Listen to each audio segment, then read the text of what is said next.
नमस्ते, मैं हूँ प्रेम सीरवी और आप देख रहे हैं ईडू 9 हिंदी। आज हम बात करेंगे Motilal Nehru institute of technology के बारे में।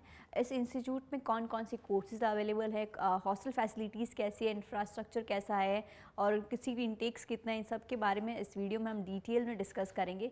सो बने रहिएगा एंडिंग तक। सबसे पहले बात करते हैं कि जो इंस्टीट्यूट है इसका इस्टेब्लिशमेंट कब हुआ। ये जो इंस्टीट्यूट है वो 1961 में इस्टेब्लिश हुआ था और ये 222 एकर्स में फैला हुआ है।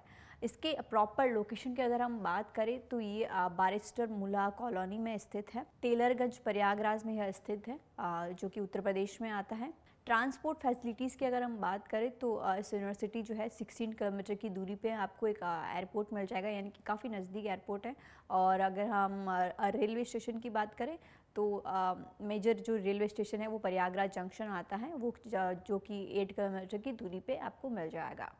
सो ये तो थी ट्रांसपोर्ट फैसिलिटीज़ की बात। अब बात करते हैं NIRF रैंकिंग में। NIRF रैंकिंग जो है इस इंस्टीट्यूट की 49th पोजीशन थी 2023 में और 47th रैंक इनका 2022 में था। इसके अलावा काफ़ी सारे शॉपिंग के लिए, आउटिंग के लिए अगर आपको जाना है तो इलाहाबाद सिटी जो है वो सबसे नियरेस्ट सिटी आपको मिल जाएगी। इसके अलावा काफ़ी सारे जो है रिव्यूज़ भी दिए गए हैं ओल्ड एंड एग्जिस्टिंग स्टूडेंट्स के द्वारा। आप स्क्रीन पे देख सकते हैं, जैसे कि जो है वो बेस्ट प्लेस है not only for study but also to explore everything in life, यानी कि सिर्फ स्टडी के लिए नहीं, बाकी अगर आपको लाइफ में और भी बहुत सारी चीज़ें एक्सप्लोर करनी है तो उसके लिए ये बेस्ट प्लेस है। इसके अलावा इनके कोर्सेज़ की अगर हम बात करें तो BTech in computer science engineering, BTech in mechanical engineering, BTech in biotechnology, BTech in electrical science, BTech in electronics and communication engineering, BTech in civil engineering, BTech in chemical engineering, BTech in engineering and computation mechanics। तो ये सारे BTech के courses इस university में available हैं। अब बात करते हैं कौन कौन सी सीट्स जो है वो कौन कौन से कोर्सेज में कितनी कितनी सीट्स अवेलेबल हैं। कंप्यूटर साइंस एंड इंजीनियरिंग में होम साइंस के लिए 163 सीट्स इनटेक रहती है और अदर स्टेट के लिए 162 सीट्स अवेलेबल रहती है। टोटल जो है 325 सीट्स अवेलेबल रहती है इस कोर्स में। मैकेनिकल इंजीनियरिंग में 82 सीट जो है वो होम साइंस से होम स्टेट से अवेलेबल रहती है और 81 सीट जो है वो अदर स्टेट से अवेलेबल रहती है। टोटल 163 इस कोर्स में सीट्स अवेलेबल रहती है। बायोटेक्नोलॉजी में 30 सीट है जो होम स्टेट के लिए अवेलेबल रहती है और 30 सीट्स ही अदर स्टेट के लिए अवेलेबल रहती है, यानी कि टोटल 60 सीट्स अवेलेबल रहती है। इलेक्ट्रिकल इंजीनियरिंग में 51 सीट्स है होम स्टेट के लिए अवेलेबल रहती है और 52 सीट्स जो है वो अदर स्टेट के लिए अवेलेबल रहती है। टोटल 103 सीट जो है वो अवेलेबल रहती है। नेक्स्ट कोर्स है इलेक्ट्रॉनिक्स एंड कम्युनिकेशन इंजीनियरिंग। इस कोर्स में 91 सीट जो है वो होम स्टेट के लिए अवेलेबल रहती है और अदर स्टेट के लिए भी 91 सीट्स है अवेलेबल रहती है। सो ये टोटल सीट जो है 182 सीट्स इस कोर्स में अवेलेबल रहती है। सिविल इंजीनियरिंग में 60 सीट्स अवेलेबल रहती है होम स्टेट के लिए और अदर स्टेट के लिए 61 सीट्स अवेलेबल रहती है, यानी कि टोटल जो सीट्स है वो 121 सीट्स अवेलेबल रहती है। केमिकल इंजीनियरिंग में 30 सीट्स जो है होम स्टेट के लिए अवेलेबल रहती है और 30 ही सीट जो है वो अदर स्टेट के लिए अवेलेबल रहती है। टोटल 60 सीट्स अवेलेबल रहती है। नेक्स्ट कोर्स है इंजीनियरिंग एंड कंप्यूटेशन मैकेनिक्स में। इस कोर्स में 15 सीट जो है होम स्टेट के लिए अवेलेबल रहती है और 15 ही सीट जो है वो अदर स्टेट के लिए अवेलेबल रहती है, यानी कि टोटल जो है 30 सीट्स अवेलेबल रहती है। अब बात करते हैं Motilal Nehru national institute of technology की में अगर आपको एडमिशन लेना है तो उसमें आपका जो है आपको कितने कितने मार्क्स की ज़रूरत होगी उसके बारे में डिस्कस करते हैं। अगर आप होम स्टेट से हैं तो टॉप कोर्स में आपका जो CSE है 163 तक होना चाहिए और लीस्ट कोर्स में जो है बायोटेक्नोलॉजी में आपके 30 तक आपका स्कोर होना चाहिए। अगर आप अदर स्टेट से हैं तो टॉप कोर्स में आपका CSE 162 होना चाहिए और लीस्ट कोर्स में बायोटेक्नोलॉजी में आपका स्कोर जो है वो 30 तक होना चाहिए।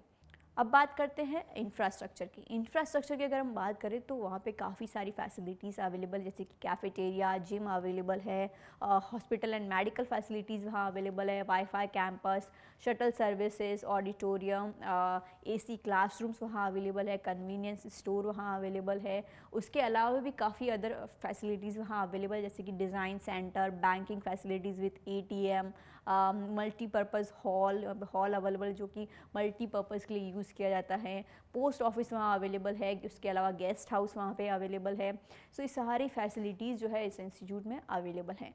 हॉस्टल फैसिलिटीज़ की अगर हम बात करें तो वहाँ पे 8 हॉस्टल जो है वो बॉयज़ के लिए अवेलेबल है और 3 हॉस्टल जो है गर्ल्स के लिए अवेलेबल है, यानी कि टोटल 11 हॉस्टल्स वहाँ पे अवेलेबल है। और काफ़ी रूम्स वहाँ अवेलेबल जो कि काफ़ी बड़े हैं और उसमें जो है 3 स्टूडेंट एज इन पर रूम के में रहने की जो है रूम्स की अगर हम बात करें तो काफ़ी बड़े बड़े वहाँ पे रूम्स हैं और 3 स्टूडेंट रहने की कैपेसिटी है इन ईच रूम। इसके अलावा वहाँ पे मैगज़ीन एंड न्यूज़पेपर भी प्रोवाइड किए जाते हैं। उसके अलावा स्टूडेंट क्लब भी वहाँ पे है। यानी कि सारी फैसिलिटीज़ आपको इस हॉस्टल में भी अवेलेबल हो जाएगी। मैस फैसिलिटीज़ की अगर हम बात करें तो काफ़ी अच्छा और एक्सीलेंट है यहाँ पे ईटिंग के लिए, खाने के लिए फैसिलिटी है। काफ़ी अलग अलग आउटलेट जो है वो सर्व किए जाते हैं और उसके अलावा जो है वहाँ से कनेक्टेड है बीकानेर वाला फूड प्राइवेट लिमिटेड और अमूल इंडिया प्राइवेट लिमिटेड, यानी कि ये जो कंपनीज़ है वो वहाँ से कनेक्टेड है, यानी कि वहाँ का फूड भी वहाँ पे जो है प्रोवाइड किया जाता है। प्लेसमेंट स्टैटिस्टिक्स की अगर हम बात करें तो 2022 में बीटेक का में हाईएस्ट पैकेज जो है वो 118 लाख पर एनम था और बीटेक में जो है एवरेज पैकेज 2022 में 17.1 लाख पर एनम इनका 2022 में एवरेज पैकेज था और बीटेक प्लेसमेंट रेट ओवरऑल देखा जाए 2022 में तो 95.4% था।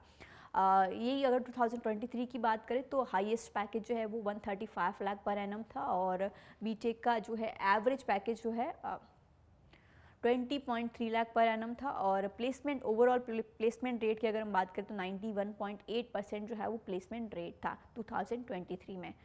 अब बात करते हैं एमएससी में 15 स्टूडेंट्स प्लेस्ड हुए थे और एमबीए में 27 स्टूडेंट प्लेस हुए थे, एमसीए में 89 स्टूडेंट प्लेस हुए थे, जीआईएस में जो है यानी कि एमटेक के कोर्सेज में जीआईएस जो कोर्स है उसमें 40 स्टूडेंट प्लेस हुए थे, ईसीई में 16 स्टूडेंट्स प्लेस हुए थे, इलेक्ट्रिकल में 29 स्टूडेंट प्लेस हुए थे और कंप्यूटर साइंस एंड इंजीनियरिंग में 38 स्टूडेंट्स जो है प्लेस्ड हुए थे और सिविल इंजीनियरिंग में 21 स्टूडेंट्स प्लेस हुए थे, बायोटेक्नोलॉजी में 6 स्टूडेंट्स प्लेस हुए थे और अप्लाइड मैकेनिक्स में 29 स्टूडेंट्स प्लेस हुए थे और प्रोडक्शन एंड इंडस्ट्रियल इंजीनियरिंग में 32 स्टूडेंट्स प्लेस हुए थे, मैकेनिकल इंजीनियरिंग में 111 स्टूडेंट्स प्लेस हुए थे, इंफॉर्मेशन टेक्नोलॉजी में 107 स्टूडेंट जो है प्लेस हुए थे, ईसीई में 146 स्टूडेंट्स प्लेस हुए थे, इलेक्ट्रिकल में 76 स्टूडेंट प्लेस हुए थे, कंप्यूटर साइंस एंड इंजीनियरिंग में 188 स्टूडेंट्स प्लेस हुए थे और सिविल में 72 हुए थे, केमिकल में 39 स्टूडेंट्स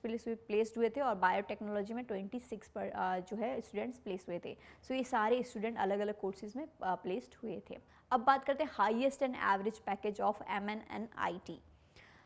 इसके हाईएस्ट पैकेज की अगर हम बात करें तो 135 लाख पर एनम जो है इसका हाईएस्ट पैकेज है और 20 लाख पर एनम जो है एवरेज पैकेज रहता है। काफ़ी सारे रिव्यूज़ भी दिए गए स्टूडेंट्स के द्वारा, आप स्क्रीन पे देख सकते हैं, काफ़ी सारे अच्छे एंड जो है बुरे रिव्यू आपको इनके एक्सपीरियंस के हिसाब से आप देख सकते हैं। वीडियो के अंत तक बने रहने के लिए बहुत बहुत धन्यवाद। अगर आपको भी इस यूनिवर्सिटी में एडमिशन लेना है और एप्लीकेशन से रिलेटेड कोई भी गाइडेंस चाहिए तो आप हमें कांटेक्ट कर सकते हैं। हम आपका एप्लीकेशन से लेकर एडमिशन तक आपकी पूरी हेल्प करेंगे। ऐसी ही और एजुकेशन रिलेटेड इन्फॉर्मेशन के लिए आप हमारे चैनल को सब्सक्राइब कर सकते हैं। मिलते हैं नेक्स्ट वीडियो में। धन्यवाद।